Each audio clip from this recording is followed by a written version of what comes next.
So we're going to Lulu. Buy something to eat, something pang kilikili kasi ubos na yung pang kilikili namin.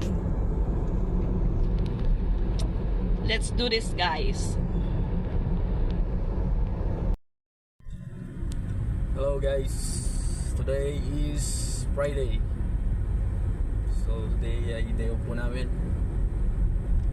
Kami ay pupunta sa Lulu Supermarket. Bibili kami ng aming makakain. Pag Biyernes ay aming day off, lumalabas kami. Ganyan kami nasa couple dito sa Saudi Arabia. Palad kami sa aming mga naging amo kasi hindi lahat ng couple dito sa Saudi ay nabibigyan ng day off. At isa pa, meron kaming sariling sasakyan dito. Kami lang gumagamit dito, hindi nila to ginagamit. Kasi meron silang mga sariling sasakyan. Si tatay, dalawang sasakyan niya. Si nanay naman namin, tsaka yung bunsong anak, si attorney. Yan na, meron silang service Toyota Prado. Yun ang ginagamit ko pag ihatid ko sila sa trabaho yung anak niya. Atid sundo. Si madam naman, hindi siya mahilig sa party, mga labas-labas, gimmick. Ang hilig ni madam ay Kia, Danube, Lulu. Yan lang ang hilig niya. Minsan pag ibang friends niya umuwi dito galing ibang bansa din, mga taga London, UK, England, nakikita sila, yun sasabihin niya sa akin, puntahan ko yung friend ko. Yun lang pinakagala niya. At hindi siya lumalabas sa gabi. Hindi, ang malupit doon, pag ginatid ko siya sa friends niya, matik yun, may hadiah ako sa kanya, 50 real pangkain. Pag nag-IKEA siya, ganun din, matik yun, may hadiah ako sa kanya, may ibigyan niya ako pang kain. Basta sabi niya, ito, kumain ka, maglalakad-lakad lang ako, hintayin mo mga half an hour, ganyan. Ganyan kabait si madam kasi hindi naman siya kasi Arab, isa siyang taga Ireland siya, British, di ba? Ireland. Ganun, kaya ito, may yung sasakyan na to, Toyota Corolla to, service namin to. Bago pa kami dumating dito, sinabi na sa amin dito ni Baba, meron kayong sariling sasakyan, gusto nyo lumabas, yun ang gagamitin nyo. At ang malupit, yung gas, sagot pa nila. Sabi ni nanay, pag walang gas, sabihin mo sa akin, bibigyan ko kayo ng gas.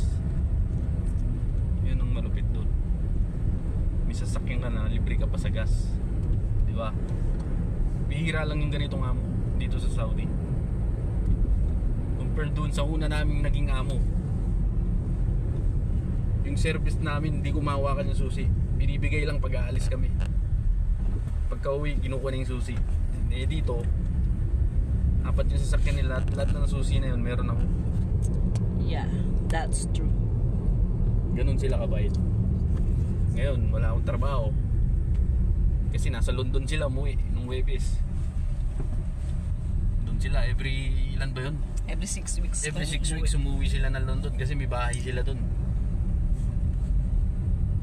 Tatagal sila doon 2 weeks. So 2 weeks ako walang lilinisin sa sasakyan ni tatay. Wala kang asikasuin Wala tuwing akong umaga. asikasuin. Ang trabaho ko lang, yung anak niya yung pumapasok sa trabaho. Pero maalis yun minsan 11 na ng tanghali, 11, 12, ganyan. Pinakamaaga nun yung 10. Tapos susunduin ko lang siya sa hapon, alas 4. Yun lang, wala na. Kung nagtrabaho ko sa garden, may bayad ako. Pinabayaran ako ni madam. So guys, nandito na tayo sa Lulu. Let's watch out inside in Lulu. Bye bye. So here we are, guys, at dito na tayo sa Lulu Hypermarket at ayun nga, naka-pass forward na yan para mabilis-bilis naman. Dito na tayo sa loob. Ayan nga, natigilan pang auntie mo. tingin-tingin ako sa paligid kasi ang daming sale, ang daming yellow tag. Grabe. Pati mga air fryer TV, ang daming nakasale ngayon sa Lulu Hypermarket. Tara, let's guys, maghanap tayo ng bibiling makakain for today's video. Dahil yun lang ang aking kailangan sa araw na ito dahil nga hindi kami gagala. Kaya pagkain na lang ang ating bibilhin. Ang air fryer na gustong gusto ko at gustong gusto ng asawa ko at microwave oven, malamang sa sahod na namin yan mabibili. Sa ngayon, ikot-ikot muna tayo maghanap ng makakain. Ating 28 na lang siya ngayon. So, yung napili niya. One shot. Two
2.5 liters. Hindi. 65 inch, mura.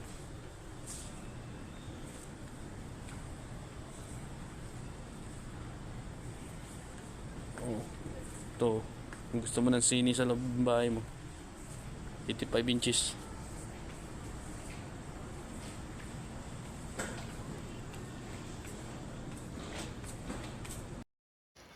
So dahil nga Friday ng tanghali pa lang neto ay konti pa lang yung tao kaya ang sarap mag-ikot-ikot. Kaya ayan, sigang ikot ko muna. Sigang tingin ko kung anong mga sale.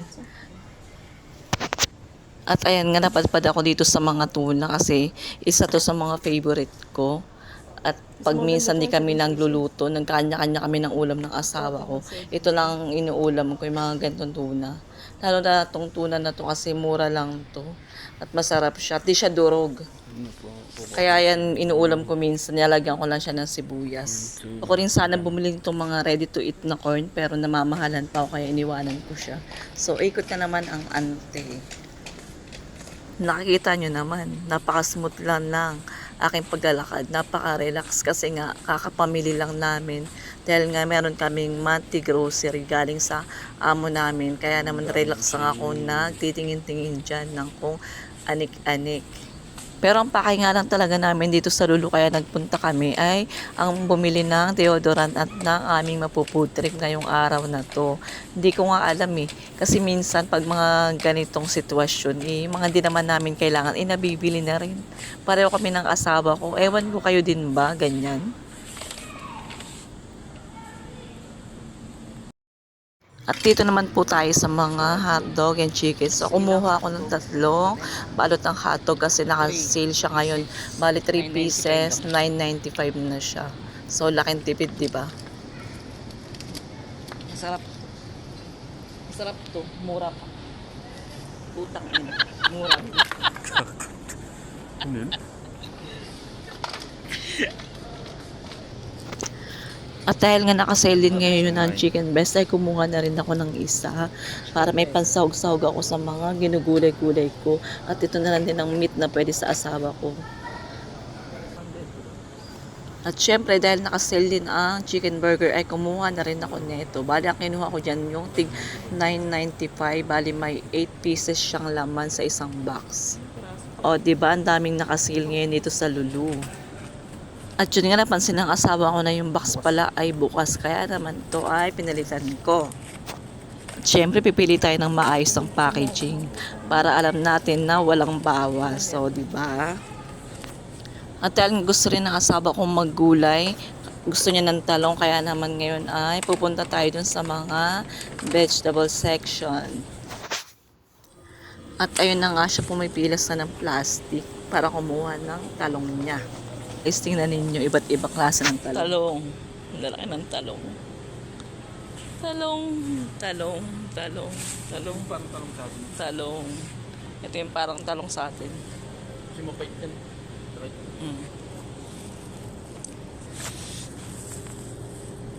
So tayo ng isang piraso lang.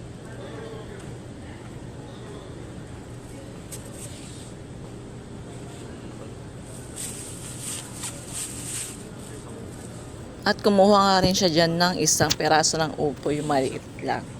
Parang sa kanya maliit.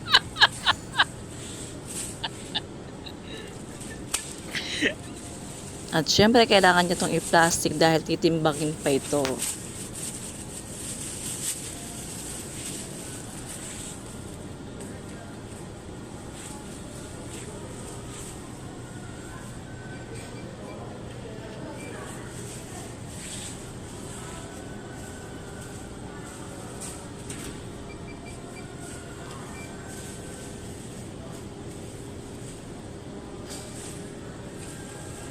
At kumuha nga rin siya dito ng saging, kahit ilang piraso lang dahil kanya lang naman yun.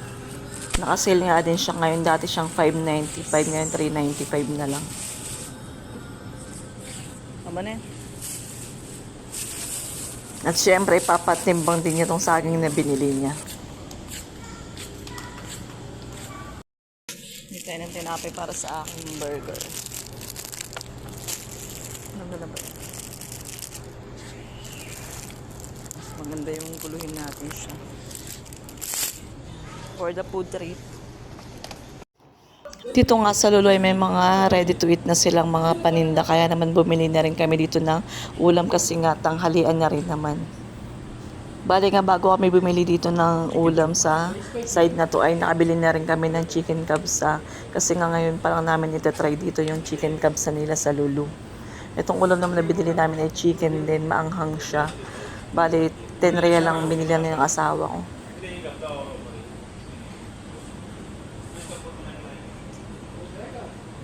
Nakakalas.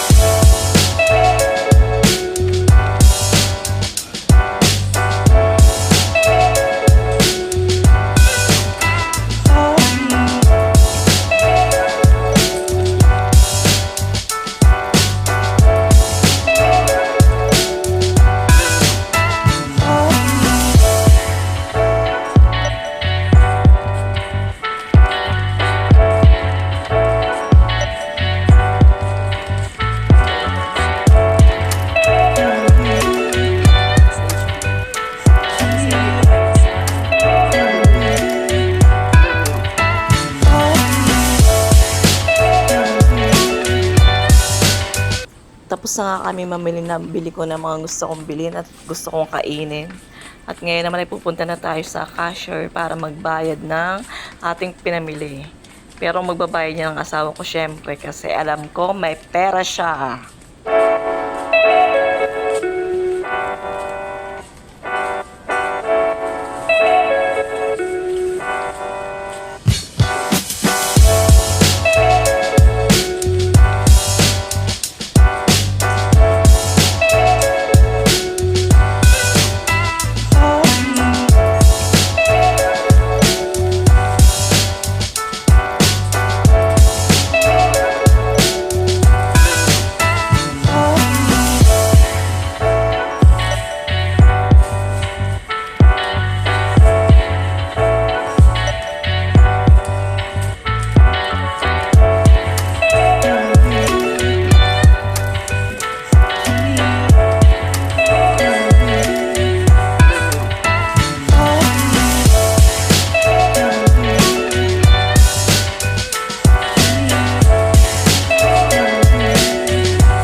kami mamili.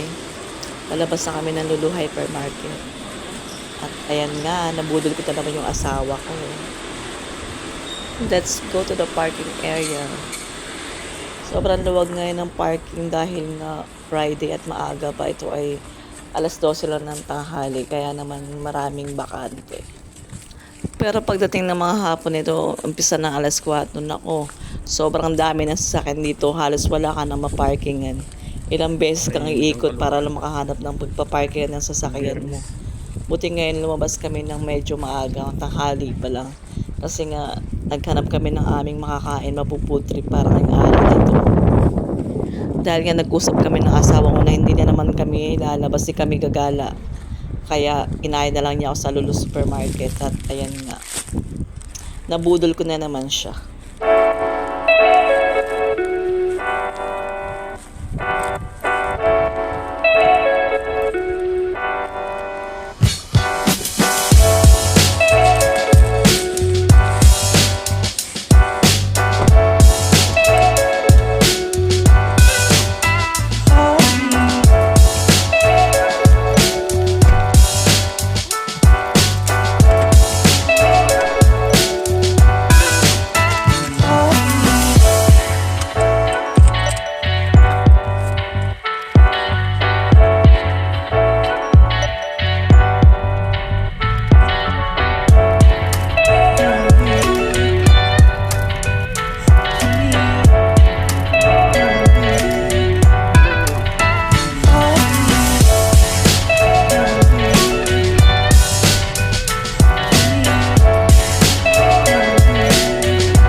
Ganun din, parang iba na yung daan.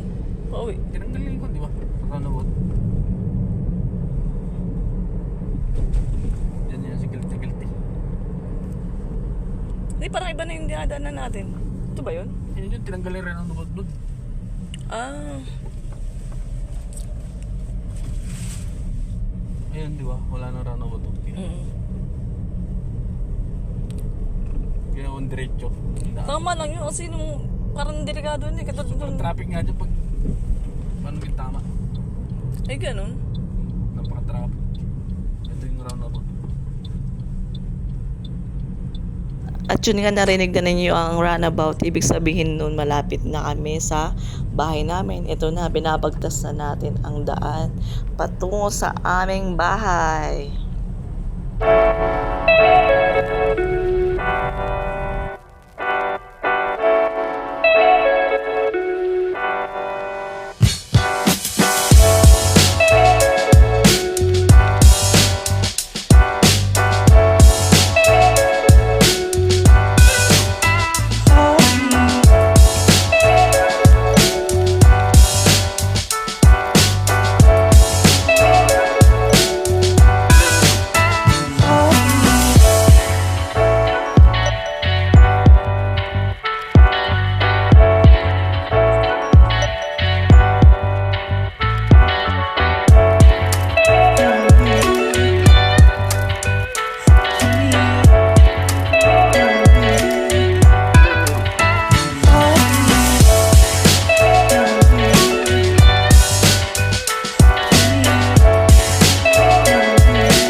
ayan nga, nakarating na tayo dito sa lugar namin. Andito na kami sa tapat ng bahay namin. At magpapark na lang ang asawa ko ng kanyang sasakyan.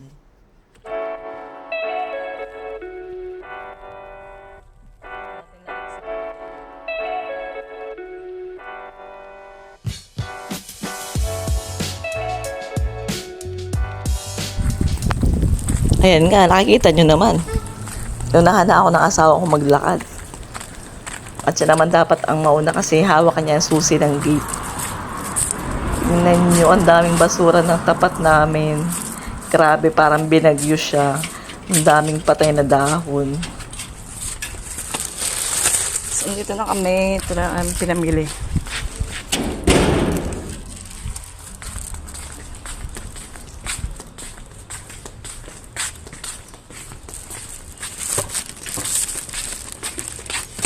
Minutes.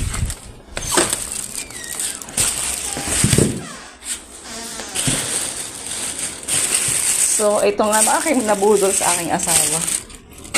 Nabudol na po. Yan. Tatlong plastic. Thank you very much. Nabudol na naman yung 100 kung binigay ni Madam.